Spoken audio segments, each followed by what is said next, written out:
I spent a decade as a police officer, navigating the streets of Jeffersonville, Indiana.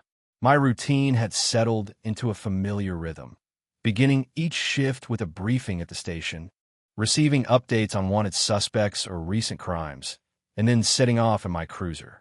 Some nights were uneventful, marked only by a handful of traffic stops or the occasional noise complaint. Other nights, however, felt like a whirlwind, with calls flooding in all at once, leaving me racing around until dawn. Yet, I never anticipated the extraordinary night that was about to unfold. Before donning the badge, I was certain I had aspirations in football, having been a decent running back in high school. My coaches often praised my speed and determination. However, a torn ACL during my senior year shattered my hopes for a scholarship. I eventually found my path in the police academy, believing I could apply the discipline I had cultivated on the field. I grew to love the job, helping others and contributing positively to my community. Yet by 2016, after a decade on the force, the weight of it all began to take its toll. That summer, we received news about in the Clarksville area, a series of robberies had taken place, with a suspect named Robert Harrington, described as having a medium build and dark hair. He was known for driving a black sedan and had managed to evade capture for weeks, always slipping away just as backup arrived. On the night in question, I found myself in my cruiser near East 10th Street, close to Walnut Ridge Cemetery. It was past midnight, and the roads were nearly deserted, save for an occasional car. I distinctly recall spotting a black sedan moving slowly ahead of me, as if the driver were uncertain of his destination. He noticed my police car, and despite hitting the gas, my instincts kicked in as I activated the lights. He pulled over briefly, so I parked behind him and approached on foot. When I reached the window, the driver appeared visibly tense. I requested his license and registration, and he hesitated before handing over his ID. Sure enough, it read Robert Harrington. My mind flashed back to the morning briefing. This was the guy. Same name, same description. It didn't help that his hand trembled on the steering wheel. I calmly asked him to step out of the vehicle. He initially refused to engage, muttering that I had mistaken him for someone else. I was cautious, not wanting to alarm him, but the moment I reached for my radio to call for assistance, he slammed the accelerator and sped away. I dashed back to my cruiser, adrenaline coursing through my veins, and initiated the chase. He directed me down a dimly lit side street, away from the main thoroughfares. I radioed in for backup, providing my location as we approached a dead end near Walnut Ridge Cemetery, an old site marked by imposing iron gates and towering trees that cast eerie shadows, even in the faint light. The glow of the streetlights cast an eerie ambience as Harrington's black car seemed to dissolve into the shadows. It was challenging to maintain sight of him. As I rounded the final bend, I anticipated the sight of his taillights or the outline of his vehicle, but the road lay barren before me. I eased my speed, scanning the surroundings, my palms slick against the steering wheel. Despite the beam of my spotlight, no hint of movement emerged. Eventually, I resolved to halt, hoping my backup would arrive shortly. Exiting my cruiser with my weapon drawn, I cautiously approached the cemetery gates. The silence was unnerving. No distant traffic, no crickets, nothing. As I moved closer to the fence, my heart pounded in my ears. Then, out of the corner of my eye, I saw headlights, a black car. For a second, I thought it was Harrington doubling back. I aimed my weapon and shouted for the driver to stop. When the sedan came to a halt, a terrified man and woman stared back at me, their faces illuminated by my flashlight. They were just a couple returning from a late-night dinner. I asked if they'd seen another black car or anyone running around. Regarded me as if I were out of my mind. They hadn't witnessed anything. I offered my apologies for the fright and allowed them to leave. I resumed my search of the area, only to catch sight of another black car, partially obscured by thick, overgrown bushes. My heart raced as I crept closer, using my flashlight to examine the windows. The driver's seat was vacant, the door slightly ajar. That's when I noticed movement within the cemetery grounds. A figure, clad in dark attire, darted between the headstones. My flashlight trembled slightly as I passed through the iron gate, attempting to... My footsteps were hushed as tombstones loomed from the shadows, each step weighing down on me more than the last. The radio crackled to life, dispatch confirming that backup was en route, but still several minutes away. Those minutes stretched on indefinitely. I swept my light across the graves, adrenaline coursing through me with every flicker of movement. Then, a sharp crunch of gravel echoed from behind a large monument. I turned abruptly, freezing for a heartbeat as I faced three figures clad in black, their eyes fixed on me. They were neither ghosts nor anything supernatural. They were genuine individuals, and an instinct deep within me suggested they were armed. My heart raced so intensely that I could almost hear its echo. Then, Robert Harrington emerged from behind them. My thoughts spiraled, 4 against 1, with my backup still unseen. One of them yelled for me to drop my weapon. Without a moment's hesitation, I placed it on the ground and raised my hands. They surged forward, pinning my arms back and forcing me onto my knees. I could feel the cold, damp earth through my pants, and the scent of wet grass and ancient stone enveloped me. I recall the hushed voices exchanging thoughts on my fate. I attempted to maintain my composure, yet fear gripped me. Each moment stretched endlessly, as if time had slowed to a crawl. Moments later, I heard footsteps, more of them this time, approaching from behind a row of graves. I steeled myself, fearing that more of their group had come. But then a voice rang out commanding, "Hands up, police!" My backup had finally arrived. Red and blue lights illuminated the tombstones, and within moments, officers surrounded the area. The men scattered, but it was too late. Eventually, they were subdued and disarmed one by one. I was freed, breathless and trembling, as my fellow officers escorted the suspects to the waiting squad cars. Later, they uncovered evidence that these individuals had been using one of the old mausoleums to stash stolen goods, and there were even open graves they had utilized as hiding spots.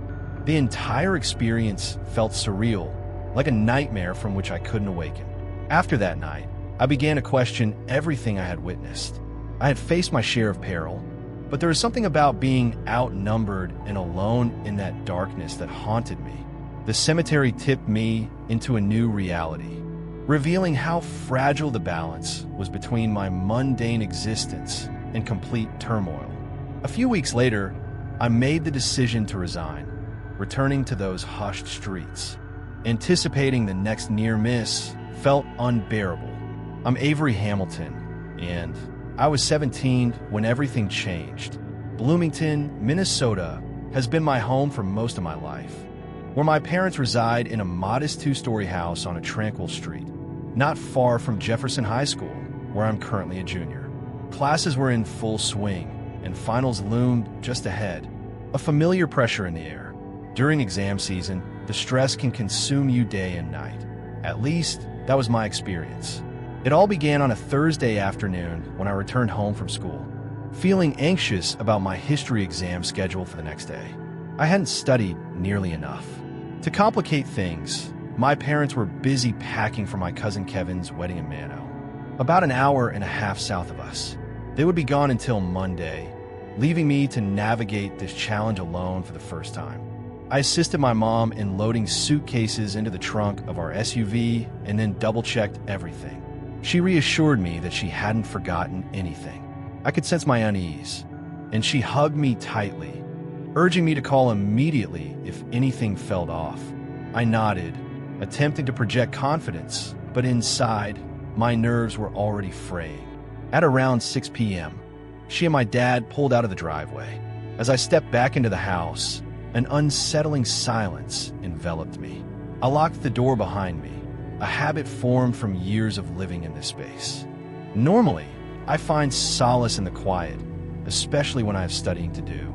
Yet, today the stillness felt heavy. The lack of my parents' familiar voices and the rhythm of their daily lives creating an atmosphere that was anything but comforting. Every small noise felt amplified, the faint ticking of the clock in the living room and the hum of the refrigerator echoing in my mind.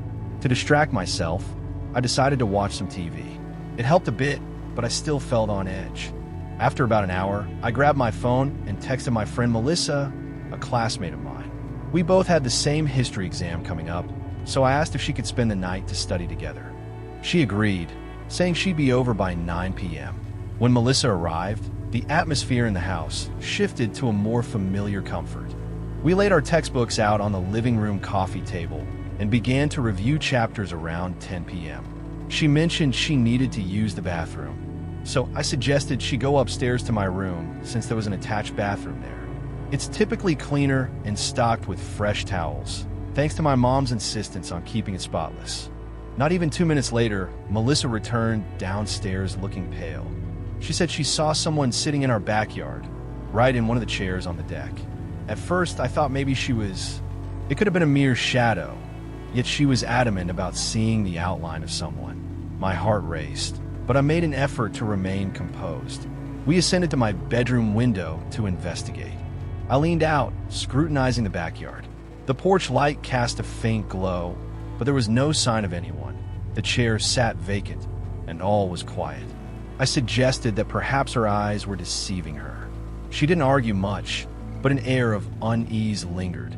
The night unfolded without further incident, and eventually, Melissa drifted off in my room. By morning, we found ourselves laughing about it all. Feeling anxious, she returned home that evening while I immersed myself in my studies. Fast forward to 2 nights later, it was Saturday, and the rain poured heavily around 10 p.m.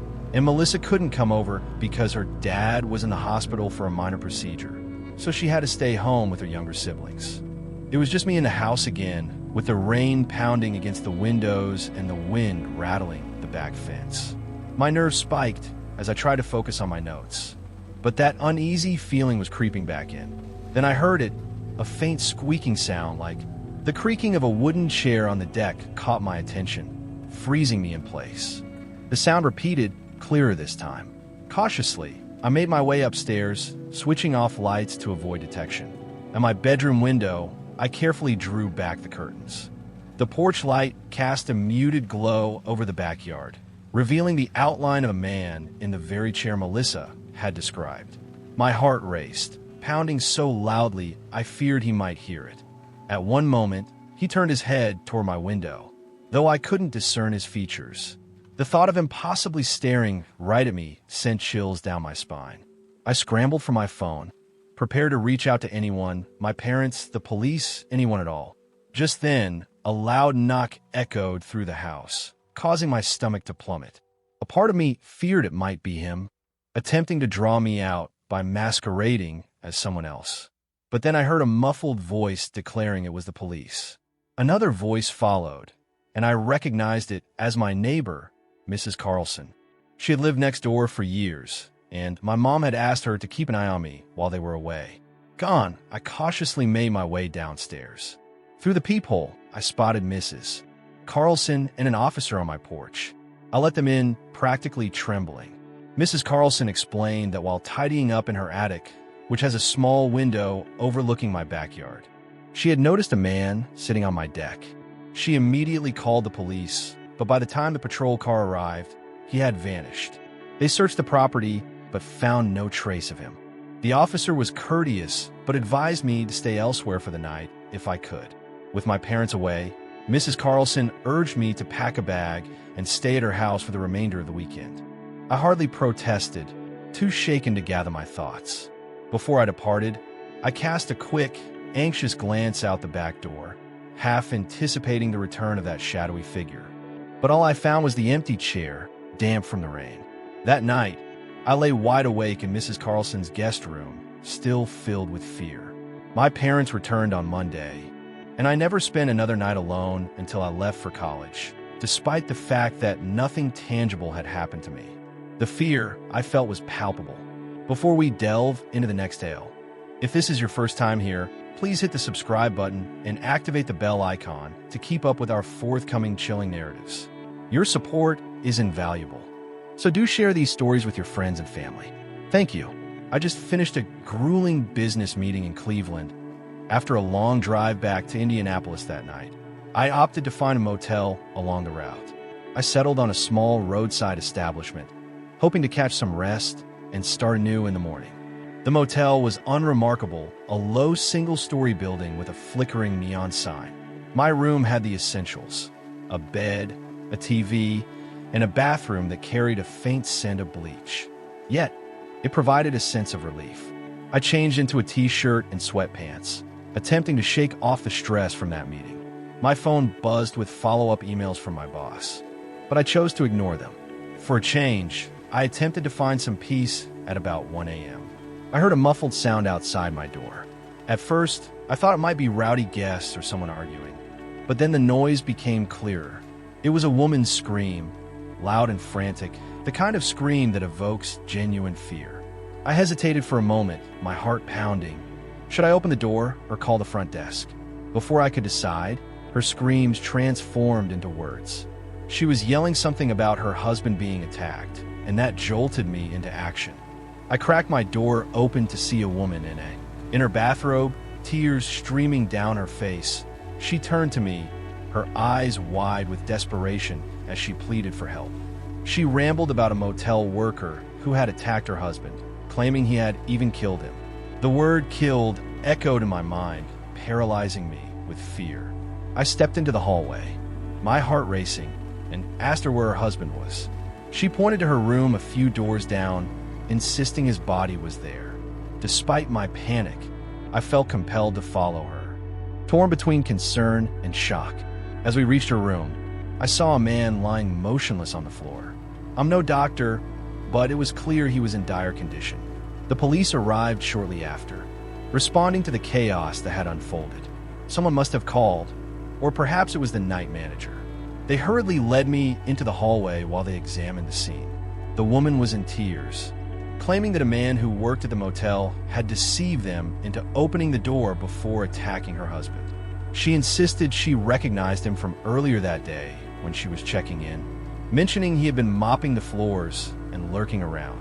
When an officer inquired how this supposed worker gained access to a locked room, she appeared bewildered and mumbled something about him, saying there was an issue with the room, a missing part or a repair. Her husband opened the door, and then the attacker lunged. The story felt patchy, like she was making it up on the spot. The police asked the motel manager to round up all the employees for questioning. A handful of people showed up: housekeepers, a maintenance guy, the clerk, but the woman insisted the attacker wasn't among them. The manager calmly said these were all the staff on duty and nobody else. I noticed the officers exchanged skeptical looks. They decided to check the CCTV footage in the manager's office. As the woman's anxiety escalated, she repeatedly voiced her fears that the attacker might be slipping away at that very moment, urging the police to commence a search of the area. The officers, however, dismissed her concerns and proceeded to review the security footage. I wasn't present in the office to witness the unfolding events firsthand, but I later learned about the findings.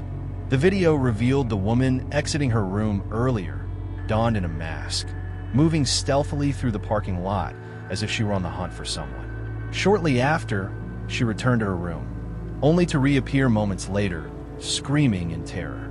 There was an absence of any enigmatic staff member, no rapping at her door, and no one else entering. She was taken into custody immediately on suspicion of murder. It seemed there were ample indicators linking her to her husband's demise, along with a conflicting account from a motel employee that didn't align with the footage. The police sealed off the area, and I caught snippets of their conversation regarding a search for a weapon in the room. I chose not to linger to witness the unfolding events. I had no inclination to remain in that motel for another second. With police officers and crime scene tapes surrounding me, I hastily packed my bag, checked out with a bleary-eyed clerk, and drove off into the night. The fact that it was nearly 3 a.m. didn't matter to me at all. It felt like a better choice than remaining where I was. Now, the fragments of what happened are jumbled in my mind. Was this part of her plan from the start?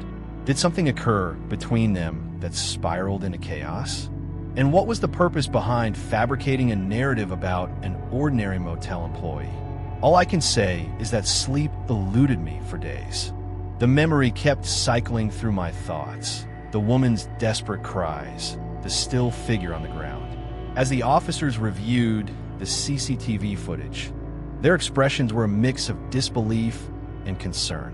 What was meant to be a brief respite during my lengthy drive home from a taxing meeting morphed into an unexpected ordeal. I never sought out any updates in the news, likely out of fear and trepidation. A part of me speculates there might have been more beneath the surface than what the authorities disclosed. Regardless, I've steered clear of dilapidated roadside motels ever since, and I have no intention of returning. I'm Jonathan Martin, perhaps recognized as a former offensive tackle. Back in the early 2010s, I had always dreamed of playing in the NFL.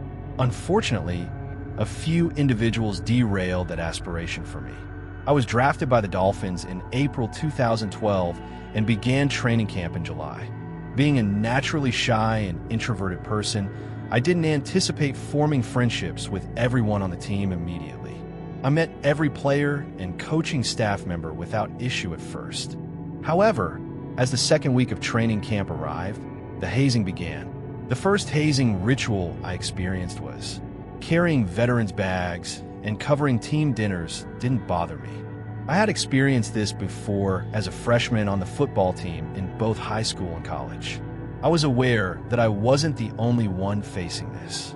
The hazing continued over the next few weeks, with almost the entire team mocking me. However, 3 teammates, Mike, John, and Richie, escalated the situation, hurling insults and nicknames like Big Weirdo and Soft at me. With a reserved demeanor, I found myself the target of racial slurs, primarily from Richie. This felt more personal than the usual burdens of carrying bags or footing the bill for dinner. It struck a deeper chord. Having experienced racial abuse throughout my upbringing, this was not the first instance of being subjected to such derogatory remarks. They would also belittle my intelligence, suggesting I wasn't suited for the NFL and should pursue a career in science instead, simply because I attended Stanford. Initially, I attempted to brush it off, even playing along at times. During the 10th week of training, I received a voicemail from Richie that was shockingly offensive. He said, "Hey, what's up? You half piece of SH. I saw you on Twitter. You've been training for 10 weeks. I'm going to kill you. I'll slap your mother across the face." The impact of that message was jarring, like an unexpected blow. It was unsettling to realize that he was now targeting my family, people he had never even met.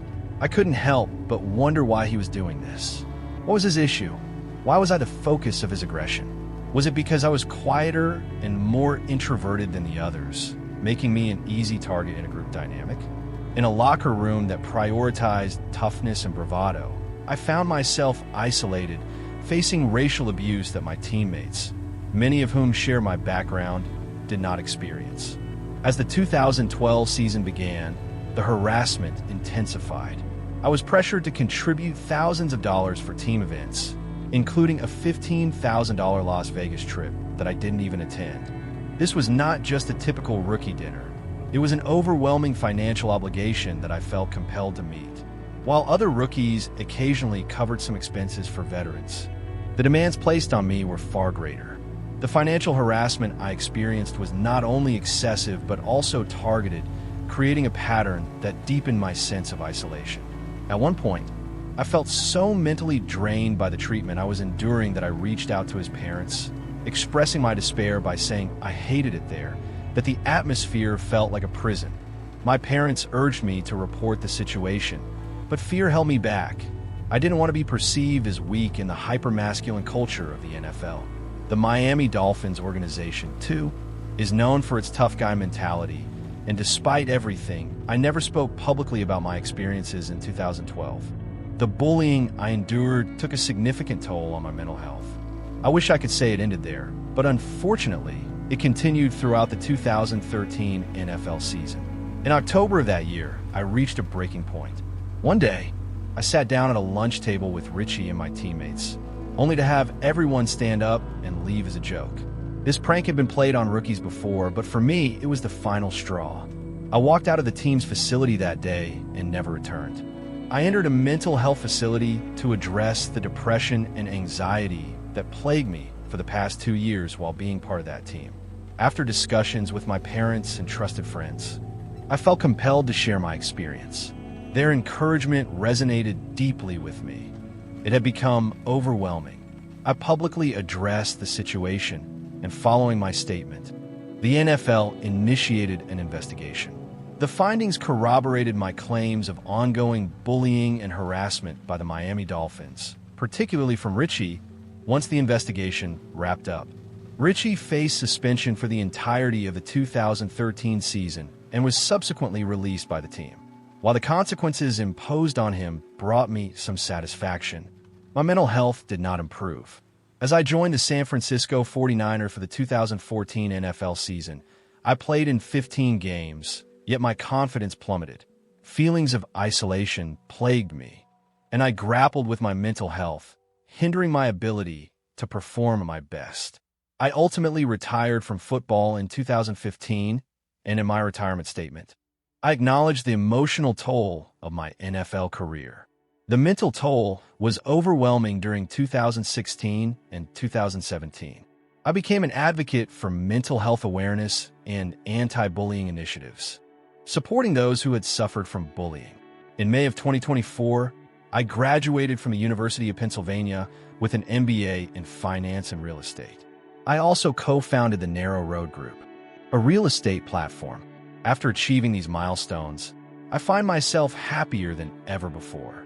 Yet, despite my current joy, I know I will always carry some inner demons. Based on my experiences in the NFL, I want to reach out to anyone facing bullying. It's crucial to voice your concerns. Silence can perpetuate the cycle of bullying, potentially leading to harmful choices. You might feel isolated, but remember, you're never truly alone. There's always someone willing to support you.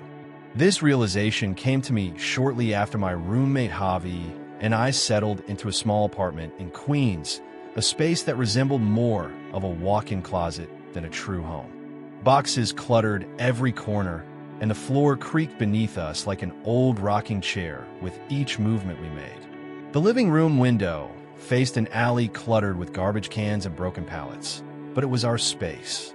The issue lay in the lighting. Our new shoebox lacked any overhead fixtures, leaving the corners shrouded in inky blackness at night. The lone floor lamp we received from a friend cast such a dim glow that it barely lit the area around the couch. Working night shifts at a copy shop means I'm often wide awake while the rest of the city winds down. If I wanted to read, pay bills, or even locate my socks without fumbling, I needed better lighting. In search of something vibrant yet affordable, especially with minimum wage barely making ends meet in New York, I turned to the go-to option for those in need, Craigslist. I spent countless hours sifting through lamp listings, encountering a parade of unattractive brass antiques and battered plastic relics from the 70s. Then, amidst the clutter, I discovered it, a sleek contemporary lamp that appeared as if it had been plucked from a designer showroom. The image showcased a polished metal neck, a gentle golden glow, and a marble base that looked sturdy enough to endure the test of time. Hit from Sledgehammer. Whoever owned it had once paid real money, but the listing price was a mere $20. The seller's username was just a random string of letters and numbers. No ratings, no biography, nothing. Javi glanced at the ad over my shoulder, scratched his chin, and shot me a look that screamed we might get murdered. I shrugged. We'd both just paid rent, and desperation can make a bad idea look like a solid plan. The seller insisted on meeting in Brooklyn, near the Navy Yard. It was a late afternoon in early spring when I drove over the sky. Gray clouds loomed overhead, hinting at impending rain as my GPS guided me through a landscape of decaying warehouses and lots littered with rusted remnants. The air was thick with the acrid scent of burnt rubber, mingling with something else, perhaps industrial chemicals or the musty odor of stagnant river water. The streets were deserted, save for a lone dog rummaging through a garbage bag, searching for a meal. Above, a flock of crows circled, cawing as if they held secrets I was yet to uncover. At last, I reached my destination, the dilapidated brick building 3 stories high, its faded sign proclaiming it as Acme Tool. and the letters were peeling off, and the windows on the upper levels were cracked or boarded up. Honestly, the place looked abandoned. The front door led into a dimly lit lobby. I turned on the flashlight on my phone, swallowing hard. "Hello," I called, my voice echoing in the emptiness. "I'm here for the lamp." No answer. For a moment, I considered leaving $20 or not. The whole setup screamed danger. But then I heard footsteps on the stairs. A figure in a gray hoodie materialized above me. His face shadowed in the flickering overhead light. He didn't smile. He simply nodded and gestured toward a hallway, as if to say, "Follow me." My heart raced, pounding against my chest. But I complied. My sneakers crunched on shards of broken glass that sparkled under the phone's light. He guided me to what appeared to be a supply closet, cluttered with assorted junk, and a metal shelving unit draped in dust-covered boxes. And there, just as promised, stood the lamp. A wave of relief washed over me. It was identical to the Craigslist photos, sleek, modern, flawless, the kind of lamp that typically runs a few $100s without a doubt. I fished out my wallet, managing a laugh that came off more anxious than relaxed. "Are you certain 20's all right? This lamp has to be worth much more." Before I could complete my thought, a jarring clang echoed, and the world tilted. My mind went blank, and then a sharp, dizzying blow struck my temple, plunging me into darkness. Awakening felt like struggling to surface through thick ink. My head pounded, and a wave of nausea surged behind my eyes. The floor beneath me was rough and cold, like unfinished concrete somewhere nearby. Two voices argued in hushed, urgent tones. "The wallet's empty. Check his phone." That jolted me awake. My phone, my wallet gone. I tried to stir, but my limbs felt like they were made of lead. Before I could do anything, there was a sudden commotion from outside the room. "NYPD, hand where I can see him."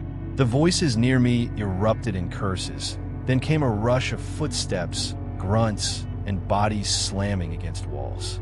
A bright flashlight cut through the darkness, landing on my face. I squinted. The officer knelt beside me, her voice unexpectedly soothing as she reassured me that I was okay and that an ambulance was on the way. They transported me to the hospital, where I learned that the men who had assaulted me were involved in a robbery scheme. They created fake ads on Craigslist to attract buyers, only to steal whatever they could: money, credit cards, phones. Sometimes they would resell the stolen items, and other times they would simply disappear. The police had been monitoring the area after receiving a tip about similar incidents in Jersey. It was pure luck that the officers arrived when they did. Had they not shown up, who knows what might have happened. Understands the unfolding events as an officer approached me while I rested in a curtained-off bed, an ice pack pressed against my temple. He returned my wallet and phone, explaining they had been found on one of the suspects. Then, he handed me a plastic evidence bag containing the lamp. "We're holding onto it for a bit, but once we clear it, you can take it," he said, almost apologetically. "Might as well get something out of this mess, right?" A few days later, bruised and bandaged, I hobbled back into our Queens apartment, and Javi predictably pounced on the lamp. Like a cat with its favorite toy, we were determined to keep this gem. It felt like a trophy. He switched it on, and the glow illuminated the room, showcasing the best Craigslist deal ever. The lamp functioned flawlessly, casting a warm, inviting light that transformed our dingy living room into a cozy haven. I would have been overjoyed if not for the persistent memory of the attack that haunted me every time I glanced at it. The warehouse, the hooded figure, the flash of pain. These memories lingered from last summer when my two friends, Mark and Jason, and I decided to embark on a 3-night adventure. We embarked on a camping trip in a state park a few hours from home, far removed from the family-friendly campgrounds with their paved lots and restrooms. This was deep woods, featuring primitive sites with no cell signal, just a fire ring and the supplies we brought along. The first night unfolded as anticipated. We arrived in the late afternoon, set up our tents, gathered firewood, and relaxed. Just the usual camping activities, nothing out of the ordinary. The second day mirrored the first. We hiked, fished a bit, and explored the area. There was a sense of solitude, as we encountered no one else around, at least as far as we could tell. It was evident that the allure lay in our solitude amidst the vast woods, yet that night, an unsettling feeling lingered. We gathered around the fire, the hour still young, perhaps 9:30 or 10. Mark was in the midst of his story when Jason abruptly interrupted, asking if we had heard that. We fell silent, and at first I detected nothing. Then, faintly, a snapping sound emerged, reminiscent of someone stepping on a branch. It was a familiar noise in the woods, but something about it felt off. The rhythm was peculiar. It wasn't the hurried scurry of an animal, but rather a spaced-out sequence. Step, paw, step. Mark attempted to dismiss it, off claiming it was likely a deer, but none of us believed it. We sat there, the fire crackling softly, and that's when I realized the woods were eerily silent. No crickets, no wind, nothing. Eventually, we heard nothing more, and we tried to laugh it off, even though none of us felt like laughing. We turned in not long after that. Now, here's where it gets worse. On the third night, we couldn't shake the strange vibe. It was like a low-grade tension hanging over us all day. We didn't discuss it, but you could feel it. That night, we built the flames grew larger, as if they could ward off whatever lurked in the shadows. Around midnight, I found myself wide awake, my heart racing. I lay still, straining to understand what had disrupted my slumber. Then, I heard it, a crunch, a pause, another crunch. The footsteps were neither too close nor too distant, just beyond the reach of the fire's glow. They were slow, deliberate, unlike the erratic movements of a creature. It was a person walking. I remained motionless, breath held tight, attempting to reassure myself that it was nothing. But it kept going a few steps, then silence, then more steps, circling the tents. I could hear Mark's breathing change in the tent next to mine. He was awake too. I wanted to whisper to say so. But I was too scared to even move. The steps got closer. I thought about unzipping my tent to look out, but the idea of someone or something standing there in the dark just outside made my chest tighten. I had this image in my head of a face staring back at me inches away. Then the footsteps stopped. I waited, straining to hear anything, but it was, once more, an eerie silence enveloped me. I couldn't tell how long I lay there, perhaps an hour, perhaps more. Eventually, fatigue took over, and I must have succumbed to sleep. When I finally stirred, sunlight filtered through the thin nylon of my tent. For a fleeting moment, I questioned if it had all been a dream. But stepping outside, I found Mark and Jason already awake, both appearing as if they hadn't rested at all. Words eluded us as we swiftly packed our belongings. While dismantling the tents, Jason suddenly halted, pointing to the ground. Footprints, definitely not ours, encircled our tents, stark and deep against the earth. Impressions in the dirt. Barefoot. Who walks barefoot in the woods in the middle of the night?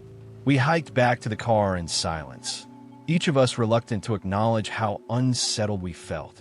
I've spent about 5 years as a security guard, and it's not as thrilling as one might imagine. No high-speed chases, no dramatic confrontations.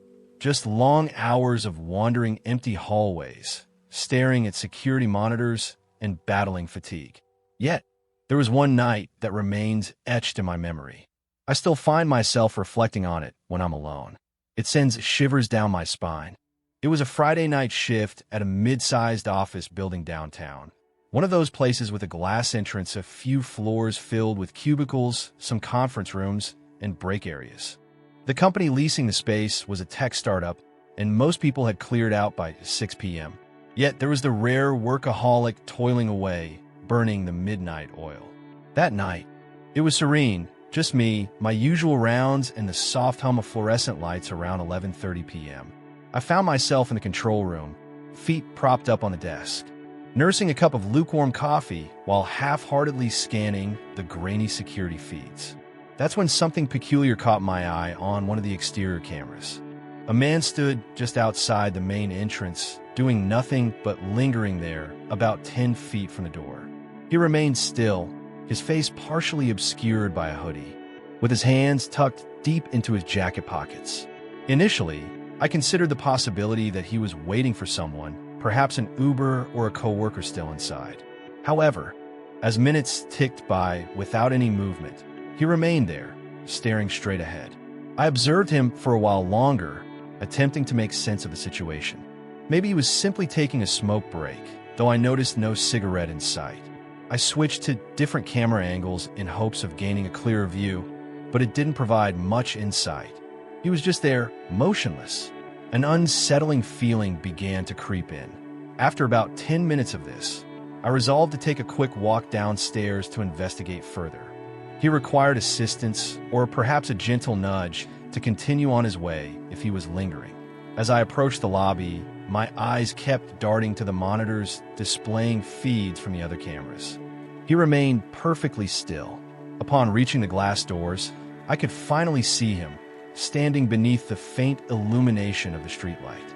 His face remained obscured in shadows, yet an unsettling aura surrounded him. You know that instinctive feeling when something feels off, as if your mind detects an elusive detail that eludes explanation? I cracked the door open just enough to speak. "Are you waiting for someone?" No response. He didn't even flinch, just stood there, staring, not at me, but at the building. His eyes were dark and sunken, as if he hadn't slept in days. A tightness gripped my chest, my body reacting before my mind could grasp the reason. "Hey," I called again, louder this time. Still nothing. I hesitated to step outside. Something told me not to. Instead, I locked the door, backed away slowly, and headed straight back to the control room. When I checked the monitors again, he was gone. No sign of him anywhere. I searched for him everywhere, flipping through every camera feed, but found nothing. There was no way he could have moved that quickly without being captured on at least one other angle. I even checked the parking lot footage. Empty. That should have been the end of it. Just some strange guy, right?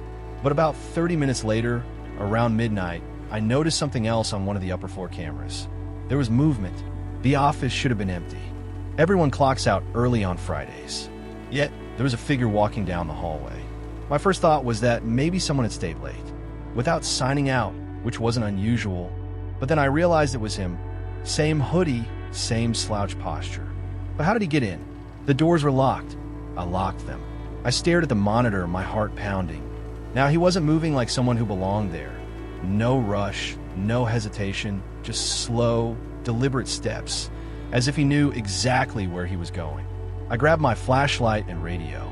Though the radio wouldn't have helped much, I was the only guard on duty. My mind raced through the possibilities. Maybe he was an employee. Didn't recognize, perhaps I overlooked him during my last round. I ascended the stairs 2 at a time, striving to remain silent. Upon reaching the floor where I had spotted him, the hallway lay deserted. The faint hum of office equipment and the distant buzz of vending machines echoed down the corridor. Yet there were no footsteps, no sounds of doors opening or closing. I inspected every office, every break room. Nothing. Then I noticed it, a side door near the emergency exit, slightly ajar. That door was equipped with an alarm that would trigger if opened without a key card, but there had been no alert. I moved closer, gently pushing it open with the beam of my flashlight illuminated the stairwell, revealing an empty space. Taped to the wall next to the door was a small strip of black electrical tape, cleverly securing the latch. That was how he gained entry, preventing the door from locking. He must have slipped in while I was preoccupied with him outside. At that moment, heroics were not on my mind. I called the police. They arrived quickly and swept through the building with me, but he had vanished without a trace.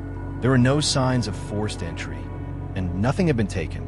The only peculiar discovery was a set of footprints leading to the maintenance room, a place devoid of cameras, yet he was absent. The officers suggested he might have been a squatter or a thief, but that didn't clarify how he navigated the space so expertly, avoiding most of the surveillance. He lingered outside for an extended period, as if anticipating something or someone. Following that incident, the building upgraded its security measures, more cameras, stricter protocols, but I still find myself pondering that figure, questioning his purpose there and whether he was, in fact, waiting for me to emerge.